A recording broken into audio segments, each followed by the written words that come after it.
А теперь о другом громком скандале, разразившемся в Канаде. Симфонический оркестр Торонто отказался от сотрудничества с пианисткой украинского происхождения Валентиной Лисицей, которая высказывала в соцсетях свое мнение о событиях на Украине. Мнение, полностью расходящееся с принятым в демократической Канаде.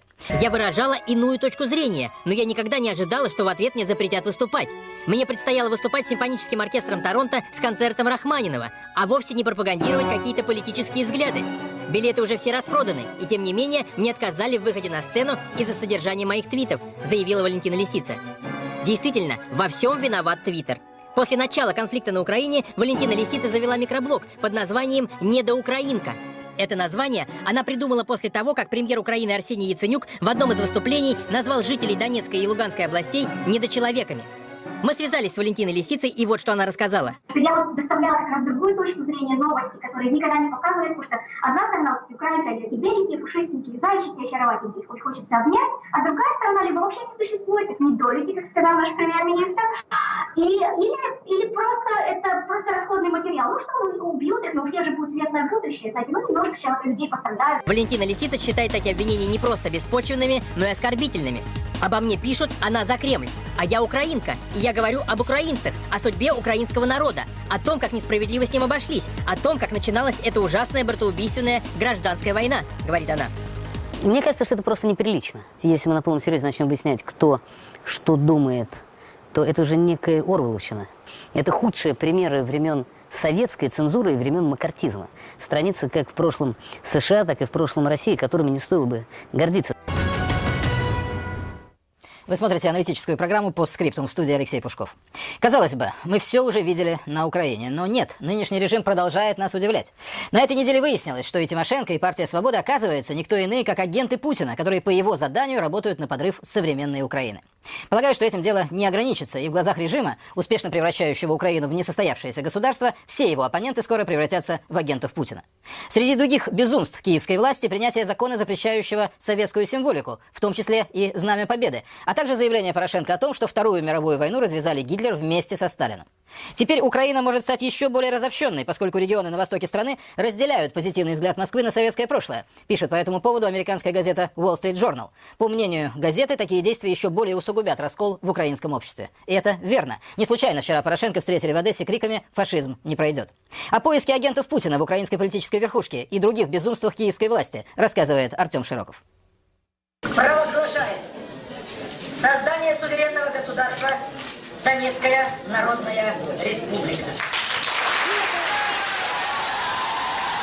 Год назад Народный совет ДНР единогласно решил, что с нынешней киевской властью Донбассу больше не по пути. Позднее, 11 мая, за независимость проголосовало и большинство населения на референдуме. Однако этот год вместил в себя не только радость побед. Карательная операция «Киев», но чем больше зверствовали батальоны Нацгвардии, тем многочисленнее становилось ополчение Донбасса. В итоге киевских карателей удалось не только отбросить от Донецка, но и нанести им серию крупных поражений. Таким образом, ДНР и ЛНР заставили с собой считаться, хотя год назад в Киеве никто их серьезно не воспринимал. Все считали, что данная, так сказать, проблема будет решена в течение нескольких дней, и дальше возьмемся за Крым. Так об этом писали и говорили. И в этом смысле мы видим, что Донбасс жертвует собой, и благодаря этому во многом в Крыму сейчас спокойствие. Но в окрестностях Донецка обстановка по-прежнему напряженная. Ежедневно с украинской стороны десятки обстрелов. Именно поэтому пышных празднований годовщины ДНР не было. Тем более, что Киев еще больше ужесточил экономическую блокаду Донбасса. В Угледаре украинские пограничники уже несколько недель не пропускают сотни грузовиков с продовольствием. Продукты, предназначенные для Донбасса, начинают гнить. Вот курица уже тает, вот она, можно сказать, вот она мягкая, вот, течет. А мокро, 2 недели вот в машине она лежит. На срыв минских договоренностей в очередной раз обратил внимание глава МИД России Сергей Лавров. Мы уже призываем, мы будем это делать все более настойчиво, и официальные власти в Киеве, и Францию, и Германию, как гарантов минских договоренностей наряду с нами, к тому, чтобы было оказано воздействие на правительство Украины, которое необходимо заставить выполнять то, под чем подписался их президент. Однако киевской власти, похоже, не до этого. Она погрязла в коррупционных скандалах. Главный из них разгорелся вокруг премьера Яценюка, которого обвиняют в многомиллиардных хищениях. Отстраненный глава Госфининспекции утверждает, что новая власть успела то ли похитить, то ли растратить более 7,5 миллиардов долларов. Украинское руководство научилось воровать так хорошо, что помести его сейчас в Сахару в одних трусах, оно и там найдет, что украсть, причем в миллиардных количествах. Тимошенко потребовала создать следственную комиссию, чтобы выяснить, почему тарифы для населения подняты в несколько раз, а при этом деньги МВФ бесследно исчезли с украинских счетов.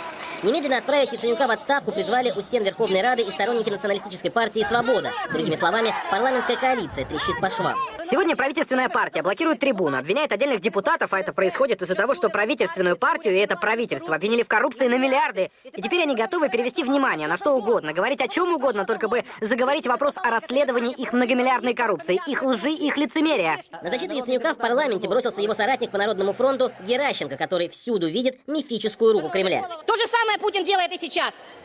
Уровень дискуссии, который поднят партия «Свобода», блоком Юлии Тимошенко, Юлия Владимировна лично, отдельными фриками из блока Порошенко по имени Каплин, хуже, чем уровень одесского привоза. Это грязная циничная кампания, которая начата по заказу Путина.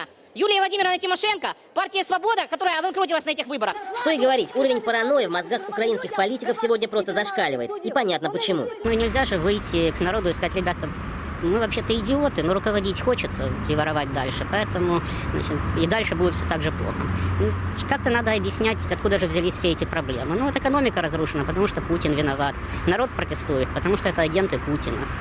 Значит, возникли внутренние дрязги в самом верхушке режима. Значит, это агенты Путина борются с агентами Путина. При помощи агентов Путина им на смену готовы прийти очередные агенты Путина. Одновременно украинская власть занимается переписыванием истории. Принимая в Киеве президента Польши, очередное провокационное заявление сделал Петр Порошенко. Быковнянские могилы. Быковнянские могилы – свидетели страшных событий 1939 года, когда Гитлер вместе со Сталиным развязали кровавую бойню Второй мировой войны и тогда попытались разделить и расколоть Европу. И это было сказано не случайно, а явно приурочено к визиту польского президента. Верховная Рада тут же приняла закон, по которому Украина отказывается от термина «Великая Отечественная война». Теперь 8 мая станет Днем памяти и примирения, а 9 мая Киев будет праздновать День Победы над нацизмом во Второй мировой войне.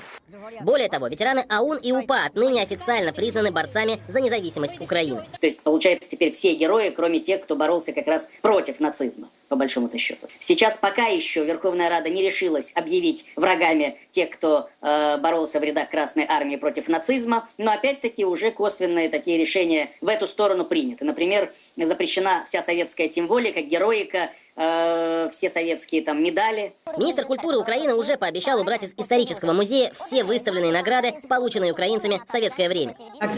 Акценты должны быть сделаны на то, что славит нашу победу, нашу борьбу за независимость. И это в год 70-летия Великой Победы. Большего цинизма даже вообразить трудно. Однако лишь единицы в Верховной Раде возмутились принятым решением. Сегодня, к сожалению, идет широкая дискуссия о том, а был ли День Победы. Я хочу сказать, что да, этот праздник был, и мы будем делать все, чтобы этот праздник всегда остался в сердцах наших детей, и чтобы никому было не позволено переписывать историю нашей страны. Вот только история Украины уже переписывается. В Киеве утвержден новый учебник для 11 класса и методическое пособие для учителей, куда включены события на Евромайдане, а также дана оценка трагедии 2 мая в Одессе. В начале мая 2014 года в Одессе пророссийские боевики, вооруженные автоматами и пистолетами, напали на мирный проукраинский митинг, застрелив несколько его участников. После этого они укрылись от возмущенных демонстрантов в городском доме профсоюзов. От коктейлей Молотова занялись входные двери, а само здание подожгли изнутри. Вследствие расстрелов проукраинских мирных демонстрантов и пожара, вспыхнувшего в доме профсоюзов, погибли более 40 человек. Более откровенной лжи, наверное, не бывает. Территории Крыма и Донбасса названы в новом украинском учебнике временно оккупированными, а местное население – сепаратистами и предателями. Более того, карательная операция киевских властей именуется российско-украинской войной. Так что ненависти и русофобии теперь официально будут обучать юных украинцев уже со школьной скамьи. О том, что обо всем этом думают простые украинцы, Порошенко узнал в пятницу, приехав в Одессу. Люди его встретили криками «Убийца!» и «Фашизм не пройдет!».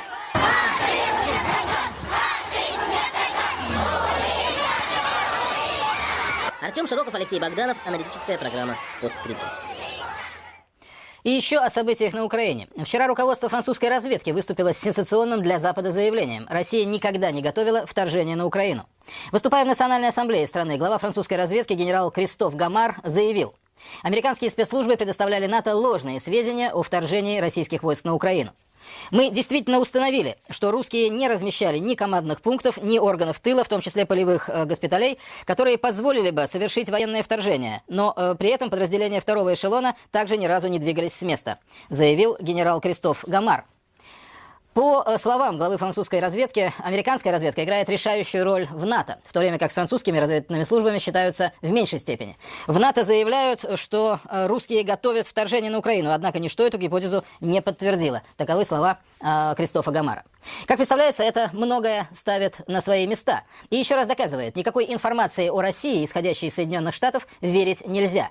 Да и к другой тоже следует относиться с крайней осторожностью. Ведь именно спецслужбы Соединенных Штатов готовили Джорджу Бушу-младшему доказательства о наличии оружия массового уничтожения у Ирака перед оккупацией Соединенными Штатами этой страны. И вот очередной уже какой по счету рецидив лжи, вскрытый на сей раз французской разведкой.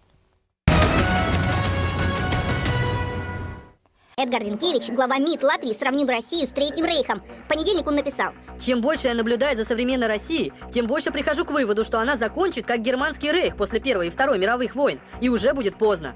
Граудинш возмущен. Кроме него извиняться за это оскорбление некому. Официально отреагировала лишь премьер Латвии, да и то довольно странно, а точнее отстраненно. Нетрудно говорить о причинах, почему он такое написал. Я сама вчера прочла его заявление в Твиттере. Сказано было слишком сильно, но это его личное мнение. Я считаю, что высокопоставленное лицо такого уровня, министр иностранных дел, не имеет права комментировать и высказывать такие суждения, как частное лицо. Он представляет страну, он возглавляет дипломатическое ведомство. Такое, кстати, уже было с украинским коллегой Ринкевича, Дещицей. Не сдержал свой язык, и где сейчас Дещица? Посол в Варшаве, не более того. У нас на высказывание Эдгара Ринкевича жестко отреагировал комитет по международным делам Госдумы. Там заявили о необходимости урезонить взорвавшегося латвийского министра, который болтает всякую чушь, вплоть до санкций в отношении его страны. Латвийские неграждане это поддерживают. Сделать так, чтобы он просто не мог выполнять полноценно функции главы МИДа. Пусть сидит в Латвии и строчит комментарии и думает о своем поведении. В Латвии нет министра иностранных дел. Есть министр по делам США в Латвии.